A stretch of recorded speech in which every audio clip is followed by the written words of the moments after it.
നമസ്തേ. വില്ലുമംഗലം സ്വാമിയാരുടെ കഥയുടെ രണ്ടാമത്തെ ഭാഗമാണ് ഇന്ന് പറയുന്നത്. ഭക്തകവി പൂന്താനത്തിനും മേൽപ്പത്തൂർ നാരായണ ഭട്ടതിരിപ്പാടിനും അർഹമായ അംഗീകാരം കിട്ടിയതിന് കാരണം അവരെക്കുറിച്ച് കൂടുതൽ പഠനങ്ങൾ നടന്നുവെന്നതാണ്. 13-ാം നൂറ്റാണ്ടിൽ പറവൂർ പുത്തൻചിറയിൽ ജീവിച്ചിരുന്നു എന്ന് കരുതുന്ന ശ്രീ വില്ലുമംഗലം സ്വാമിയാരെക്കുറിച്ച് യാതൊരു പഠനവും ഇന്നേ വരെ നടന്നിട്ടില്ല. അക്കമിട്ടു നികത്താൻ തെളിവുകൾ കിട്ടാതെ പോയതാണ് അദ്ദേഹത്തെക്കുറിച്ച് പഠിക്കാൻ ആരും മുന്നോട്ട് വരാത്തതിൻ്റെ കാരണവും. തൃശൂർ പുത്തൻചിറ തെക്കുമുറി ദേശത്ത് 13-ാം നൂറ്റാണ്ടിൽ ശ്രീ വില്ലുമംഗലം സ്വാമിയാർ ജീവിച്ചിരുന്നതായി മഹാകവി ഉള്ളൂർ സാഹിത്യ ചരിത്രം 1-ാം പാള്യത്തിൽ രേഖപ്പെടുത്തിയിട്ടുണ്ട്. 1-ാമത്തെ ഭാഗത്ത് പറഞ്ഞു നിർത്തിയത് ചിന്താമണിയുടെ സ്നേഹം വഴിഞ്ഞൊഴുകുന്ന സാന്ത്വനോക്തികൾ കേട്ട് ആഹ്ലാദ ചിത്തനായി പരമേശ്വര ഭക്തി ആടിക്കളിച്ച മനസ്സിൽ ആ സൗന്ദര്യധാമത്തെ പ്രതിഷ്ഠിച്ചുകൊണ്ട് ശ്രീ വില്ലുമംഗലം സ്വാമിയാർ പടിയിറങ്ങി. ആ സുന്ദരഗാത്രത്തെ മനസ്സിൽ ആവാഹിച്ച് 7 രാത്രിയും 8 പകലുകളും തള്ളി നീക്കി. 8-ാമത്തെ രാത്രിയിൽ ചിന്താമണി തനിക്ക് വേണ്ടി മെത്തി ഒരുക്കി ഇങ്ങനെ കാത്തിരിക്കുമെന്ന പ്രതീക്ഷയോടെ അവളുടെ വീട് ലക്ഷ്യമാക്കി ശ്രീ വില്ലുമംഗലം യാത്ര ആരംഭിച്ചു. കർക്കിടക മാസത്തിലെ അമാവാസി, ശക്തമായ ഇടിയും കാറ്റും കോരിച്ചൊരിയുന്ന മഴയും ഉച്ചയ്ക്കു മുമ്പേ തുടങ്ങിയതാണ്. മഴയ്ക്കൊരു ശമനം കാണുന്നില്ല. പുത്തൻചിറയിൽ നിന്ന് തൃക്കണാമതിലകത്തെത്താൻ 4-5 നാഴികയെങ്കിലും നടക്കണം. പുഴയ്ക്കക്കരെയാണ് ചിന്താമണിയുടെ ഗ്രഹം. അപ്പോൾ പൂവത്തുംകടവ് പുഴ കടക്കാൻ ഇവിടെ വഞ്ചി പതിവുണ്ട്. എന്നാൽ അർദ്ധരാത്രി നേരത്ത് ശക്തമായ കാറ്റും ഇടിയും മഴയുമുള്ള സമയത്ത് ജീവനിൽ കൊതിയുള്ള ആരും തന്നെ തോണി ഇറക്കാറില്ല. കടൽ പോലെ കനത്ത കൂരിരുട്ട് പരന്നു കിടക്കുമ്പോൾ ശ്രീ വില്ലുമംഗലം സ്വാമിയാർ ആറ്റുകടവിലെത്തി. ചിന്താമണിയിൽ അഭിരമിച്ച് ഏതോ ഉൾപ്രേരണയ്ക്കടിമപ്പെട്ട് സ്ഥലകാലബോധം മറന്നു നിന്നു. മഴ പെയ്തുകൊണ്ടേയിരുന്നു. ഇടിയും മിന്നലും നിലച്ചിട്ടില്ല. കടപുഴകി വീണ മരങ്ങളും ഒഴുകിയെത്തിയ പാഴ് വസ്തുക്കളും കൊണ്ട് പുഴ കുലം കുത്തി ഇങ്ങനെ പായുകയാണ്. എന്ത് ചെയ്യണമെന്നറിയാതെ സ്വാമിയാർ ആറ്റുകടവിൽ ഇറങ്ങി നിന്നു. അപ്പോൾ നാട്ടുവെളിച്ചം പോലും നഷ്ടപ്പെട്ട കൂരിരുട്ടിൽ പുഴയിലേക്ക് നോക്കി നിൽക്കെ പെട്ടെന്നുണ്ടായ ഒരു ഇടിമിന്നലിൻ്റെ പ്രകാശത്തിൽ കടവിനടുത്തേക്ക് ഒഴുകി വരുന്ന ഒരു തടിക്കഷണം ശ്രദ്ധയിൽപ്പെട്ടു. ആലോചനയ്ക്കിടം കൊടുക്കാതെ ആ തടിക്കഷണം പിടിച്ചെടുത്ത് അതിൽ കയറിയിരുന്ന് കൈകാലുകൾ കൊണ്ട് തുഴഞ്ഞ് ഒരു വിധത്തിൽ മറുകരയിലെത്തി. അപ്പോൾ കരയിലെത്തിയ ആശ്വാസത്തോടെ കയ്യിൽ തടഞ്ഞ ഒരു വടമൊക്കെ കൊണ്ട് ആ തടിക്കഷണം ഇങ്ങനെ കെട്ടിയിട്ടു. തനിക്ക് തന്നെയോ മറ്റാർക്കുമെങ്കിലുമോ അല്ലെങ്കിൽ അത് ഉപകാരമായി വന്നാലോ എന്ന് ഒരു പക്ഷേ സ്വാമിയാർ കരുതി കാണും. അതുകൊണ്ടാണ് ആ വലിയ തടി അവിടെ കെട്ടിയിട്ടിരുന്നത്. അങ്ങനെ ഏറെ കഷ്ടപ്പാടുകൾ സഹിച്ച് മരണത്തെ മുഖാമുഖം കണ്ട് ലക്ഷ്യത്തിൽ എത്തിച്ചേർന്നപ്പോൾ മുന്നിൽ പടിപ്പുരവാതിൽ അടഞ്ഞു കിടക്കുന്നു.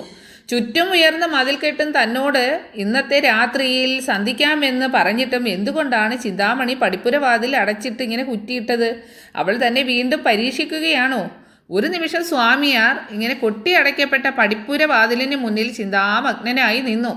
ഏയ്, പരീക്ഷിക്കുന്നതൊന്നും ആകില്ല. ചിന്താമണിയുടെ പവിത്രമായ സ്നേഹത്തിൻ്റെ ശക്തി തൻ്റെ ഹൃദയത്തെ തൊട്ടറിയുന്നുണ്ട്. പിന്നെന്താണ് ഇങ്ങനെയൊക്കെ സംഭവിക്കാൻ? മഴയുടെ ശക്തി കുറഞ്ഞു. കാറ്റ് നിലച്ചു. ഇടയ്ക്കിടെ മിന്നൽ പിണരുകൾ മാത്രം. മിന്നൽ പിണരിൻ്റെ അരണ്ട പ്രകാശത്തിൽ പടിപ്പുരവാതിലിനോട് ചേർന്ന മരത്തിൻ്റെ ചില്ലയിൽ കിടന്നാടുന്ന ഒരു വള്ളി കണ്ടു. ആ വള്ളിയിൽ ബലമായി പിടിച്ചു വലിച്ചു. നല്ല ബലമുണ്ട്. ഹാവു, രക്ഷപ്പെട്ടു. ഒരു വിധത്തിൽ മതിലിന് മുകളിലേക്ക് പിടിച്ചു കയറി. അകത്ത് കയറിപ്പറ്റാൻ ഇങ്ങനെ കഴിഞ്ഞതിലുള്ള ആശ്വാസത്തോടെ വേഗത്തിൽ വാതുക്കൽ ചെന്നിട്ട് മുട്ടി വിളിച്ചു. വിശപ്പും ദാഹവും ക്ഷീണവും എല്ലാം മറന്ന് പ്രതീക്ഷയോടെ കാത്തുനിന്നു.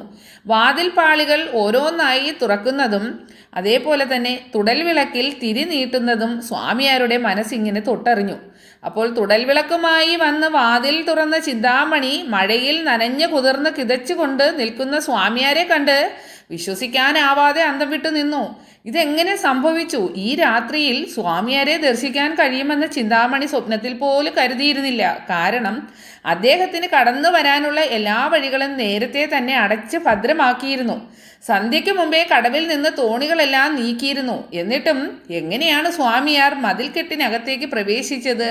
ഇത് അത്ഭുതകരമായിരിക്കുന്നല്ലോ. ചോദ്യോത്തരങ്ങൾക്ക് നിൽക്കാതെ പുഞ്ചിരിയോടെ ചിന്താമണി അദ്ദേഹത്തെ അകത്തേക്ക് ആനയിച്ചു. അപ്പോൾ ഒരു തോർത്തെടുത്ത് ഇങ്ങനെ തല തുവർത്തി കൊടുത്തു. ഈറൻ മാറാൻ വസ്ത്രങ്ങൾ കൊടുത്തു. വിശപ്പടക്കാൻ ഭക്ഷണം കൊടുത്തു. ശാന്തനായിരുന്ന് ഭക്ഷണം കഴിച്ചു കൊണ്ടിരുന്ന ആ ദിവ്യാത്മാവിനെ ചിന്താമണി തെല്ല അതിശയത്തോടെ നോക്കിയിരുന്നു. ക്ഷീണമകറ്റാൻ ചിന്താമണിയുടെ മടിയിൽ തല ചായ്ച്ച് കിടക്കുമ്പോൾ കുറച്ചു സമയം കൊണ്ട് താൻ അനുഭവിച്ചു തീർത്ത കഷ്ടപ്പാടുകളെല്ലാം അദ്ദേഹം ചിന്താമണിക്ക് വിവരിച്ചു കൊടുത്തു. അത്ഭുതം കൊണ്ട് വിടർന്ന കണ്ണുകളോടെ ചിന്താമണി എല്ലാം കേട്ടിരുന്നു. കാറ്റും മഴയും ശമിച്ചു. അദ്ദേഹത്തിൻ്റെ മനസ്സ് കുറച്ചൊന്ന് ശാന്തമായി കണ്ടപ്പോൾ ചിന്താമണി പറഞ്ഞു, സ്വാമി വരൂ, നമുക്ക് ആ പുഴയോരത്ത് വരെ ഒന്ന് പോകാം. സ്വാമിയാരോടൊപ്പം ചിന്താമണി തുടൽ വിളക്കുമായി പുറത്തേക്ക് ഇറങ്ങി. പടിപ്പുര വാതിൽ തുറന്നപ്പോൾ മതിലിലേക്ക് പിടിച്ചു കയറാൻ സഹായിച്ച പിടിവള്ളി ചിന്താമണിയെ കാണിച്ചു കൊടുത്തു. അതൊരു വലിയ പാമ്പായിരുന്നു. മതിലിനോട് ചേർന്ന മരത്തിൻ്റെ കൊമ്പിൽ തലകീഴായി കിടന്ന് അപ്പോഴും അത് ഇങ്ങനെ ഇളകിക്കൊണ്ടിരുന്നു. കുറച്ചുകൂടി മുന്നോട്ട് നടന്ന് പുഴയോരത്ത് കെട്ടിയിട്ട തടിക്കഷണത്തിൻ്റെ മുമ്പിലെത്തി. മരത്തടി എന്ന് കരുതി അള്ളിപ്പിടിച്ച് കിടന്ന് മറുകരയെത്താൻ സഹായിച്ചത് ഒരു യുവതിയുടെ നഗ്ന ശരീരമായിരുന്നുവെന്ന് തിരിച്ചറിഞ്ഞപ്പോഴേക്കും സ്വാമിയാർക്ക് അറിയാതെ ഒന്ന് ഞെട്ടിപ്പോകാനുള്ള ശക്തി പോലും നഷ്ടപ്പെട്ടു കഴിഞ്ഞിരുന്നു. അത് കെട്ടിയിടാൻ ഉപയോഗിച്ച വടമോ മലവെള്ളത്തിൽ ഒഴുകിയെത്തിയ ചത്തുമലച്ച പെരുമ്പാമ്പും. ചീഞ്ഞഴുകിയ മനുഷ്യ ശരീരത്തിൻ്റെ ദുർഗന്ധം അദ്ദേഹത്തിൻ്റെ തിരയടങ്ങിയ മനസ്സ് ഇപ്പോൾ തിരിച്ചറിയുന്നുണ്ട്. കീഴ്മേൽ നോക്കാതെ താൻ ചെയ്തു കൂട്ടിയ വിഡ്ഢിത്തങ്ങളും ഇത്തരം ഭീകര ദൃശ്യങ്ങളും ഓർത്ത് സ്വാമിയാർ മരവിച്ചു പോയി. അവിശ്വസനീയമായ കാഴ്ചകളെല്ലാം കണ്ട് ഒന്നും മിണ്ടാനാവാതെ ചിന്താമണി അദ്ദേഹത്തോടൊപ്പം തിരിച്ചു പോന്നു. തൻ്റെ സാമീപ്യത്തിനു വേണ്ടി സ്വാമിയാർ അനുഭവിച്ചു തീർത്ത കഷ്ടപ്പാടുകൾ, സ്വാമിയാരെ ഇത്രയും വലിയ പരീക്ഷണങ്ങൾക്ക് വിട്ടുകൊടുത്തത് തെറ്റായി പോയെന്ന് ചിന്താമണിക്ക് തീർത്തും ബോധ്യമായി. അപ്പോൾ അന്തരാത്മാവിൽ വലിയൊരു കുറ്റബോധം നുരയിട്ട് വന്നപ്പോഴും ചിന്താമണി ആത്മധൈര്യം കൈവിട്ടില്ല. ചെയ്തു പോയ തെറ്റുകൾക്കെല്ലാം പ്രായശ്ചിത്തമായി ചിന്താമണി സ്വാമിയാരെ സ്നേഹം കൊണ്ട് പൊതിഞ്ഞു. ചിന്താമണിയും വില്ലുമംഗലം സ്വാമിയാരും തമ്മിലുള്ളത് ഒരു സാധാരണ ബന്ധമല്ല. അത് രണ്ട് ദിവ്യാത്മാക്കളുടെ അപൂർവ സംഗമമാണ്. സ്ത്രീ എന്തെന്നറിഞ്ഞിട്ടില്ലാത്ത ശ്രീ വില്ലുമംഗലത്തിൻ്റെ മുൻപിൽ മത്ത് പിടിപ്പിക്കുന്ന സൗന്ദര്യമുള്ള ഒരു സ്ത്രീരത്നത്തെ അടുത്ത് കിട്ടിയപ്പോൾ ഒരു സത്യം അവർ തിരിച്ചറിഞ്ഞു. സ്നേഹവും സാന്ത്വനവും ഭക്തിയും കൂടിക്കലർന്ന ഒരു സമ്മിശ്ര വികാരം. വൈകാരിക ബന്ധങ്ങൾക്ക് ഇവിടെ പ്രസക്തിയില്ലാതാവുന്നു. ചിന്താമണിയോടൊത്ത് രമിക്കാനുള്ള അടങ്ങാത്ത കൊതിയുമായി ഓടിയെത്തിയതാണ് സ്വാമിയാർ. അദ്ദേഹത്തോടൊപ്പം ഒരു രാത്രി മുഴുവൻ ഉറക്കമിളച്ചിരുന്ന് പ്രണയലീലകളാടാൻ കാത്തിരുന്നതാണ് ചിന്താമണി.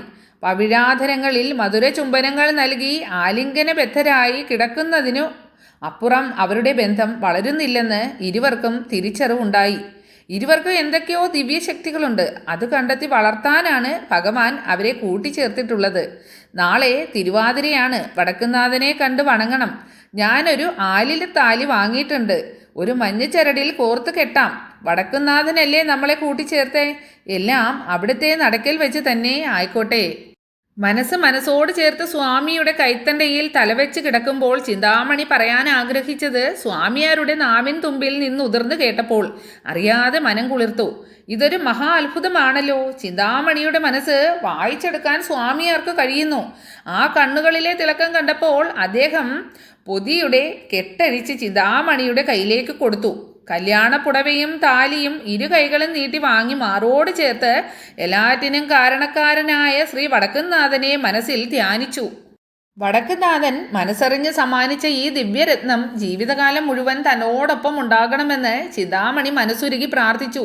സ്വാമിയാരുടെ ദീർഘവീക്ഷണവും ആ മനസ്സിൽ നിന്ന് പ്രവഹിക്കുന്ന അലൗകിക ശക്തി വിശേഷവും ചിന്താമണിക്ക് തിരിച്ചറിയാൻ കഴിയുന്നുണ്ട്. സ്വാമിയുടെ ശരീരത്തിൽ അന്തർലീനമായ ശക്തിയുടെ മുമ്പിൽ ഒരു നിമിഷം ചിന്താമണിയുടെ ശിരസ് താണു. അറിയാതെ ആ പാദങ്ങളിൽ തൊട്ട് നമസ്കരിച്ചു. ശ്രീ വടക്കുന്നാഥനാണ് ചിന്താമണിയെ സ്വാമിയാരുടെ മുമ്പിൽ കൊണ്ടുവന്നെത്തിച്ചത്. സമാവർത്തനം കഴിഞ്ഞ് തിരിച്ചെത്തിയപ്പോൾ ജാതകദോഷം കൊണ്ട് ഇല്ലത്ത് കഴിയുന്നത് പന്തിയല്ലെന്ന് കണ്ടതുകൊണ്ടാണ് അച്ഛൻ നമ്പൂതിരി ലീലാശിവിനെ വടക്കുന്നാഥനിലേക്ക് ഭജനത്തിന് അയച്ചത്. കൈലാസനാഥന്റെ മുമ്പിൽ ഭജനമിരിക്കെ അപ്രതീക്ഷിതമായി മുന്നിൽ വന്നുപെട്ട കന്യകയിൽ മനസ്സുടക്കിയതും പൂർവ്വജന്മങ്ങൾ തിരിച്ചറിഞ്ഞ് ഒന്നായി തീർന്നതും ഒരു നിയോഗം മാത്രമാണ്.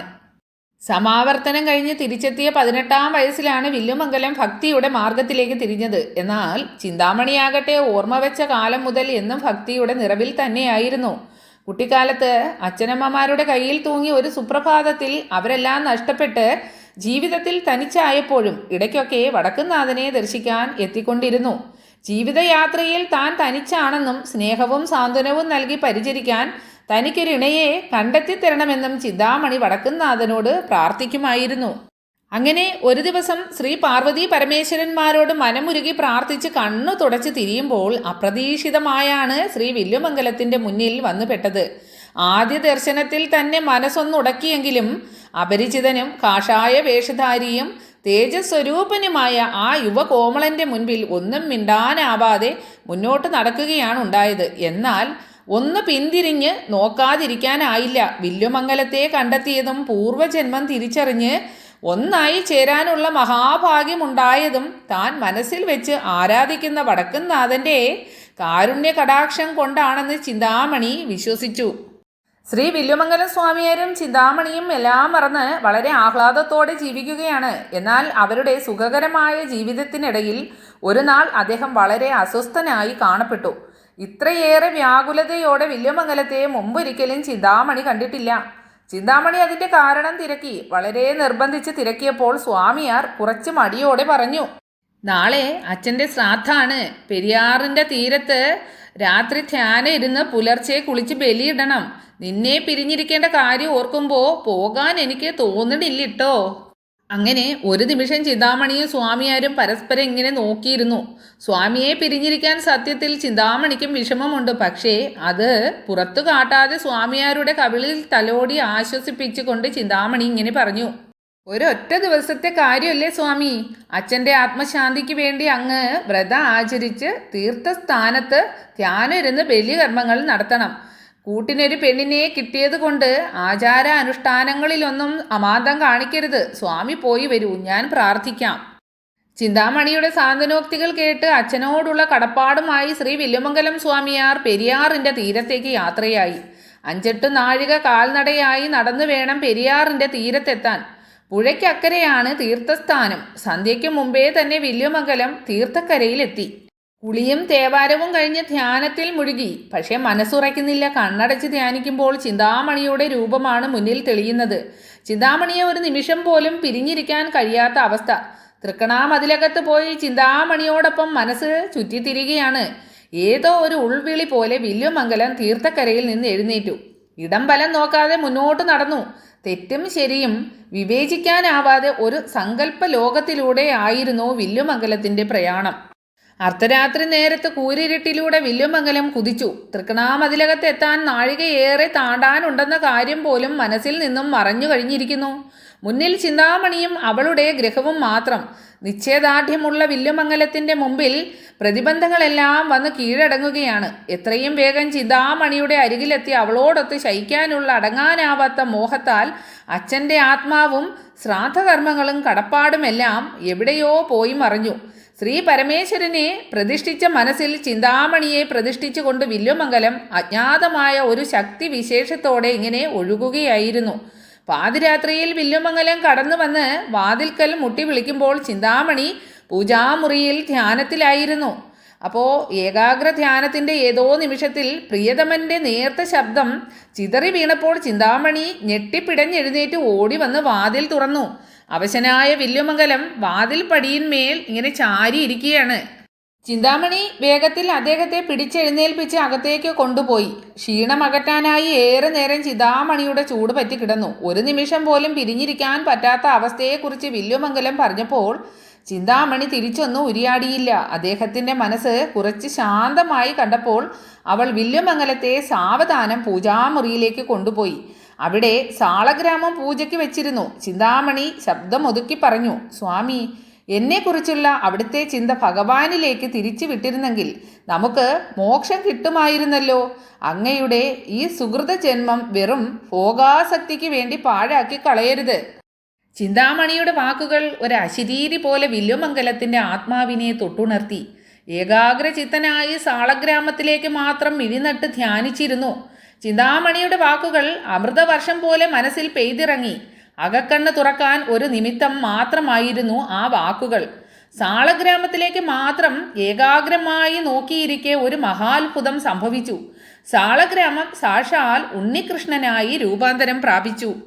മഞ്ഞപ്പട്ടുടയാട ധരിച്ച് പീലിത്തിരുമുടിക്കെട്ടും കയ്യിൽ കൊച്ചോടക്കുഴലുമായി പുഞ്ചിരി തൂകി നിൽക്കുന്ന ബാലഗോപാലൻ്റെ രൂപം.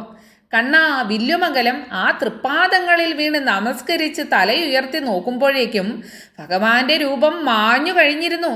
ഭഗവത് ദർശനം കൊണ്ട് പുണ്യം നേടിയ വില്ലുമംഗലം അതിന് കാരണക്കാരിയായ പ്രിയതമയെ ഗാഠമായി ആലിംഗനം ചെയ്തുകൊണ്ടിരിക്കെ അദ്ദേഹത്തിൻ്റെ നാവിൻ തുമ്പിൽ നിന്ന് ആത്മഹർഷത്തിൻ്റെ നീരുറവ ഭക്തിയായി പ്രവഹിക്കാൻ തുടങ്ങി.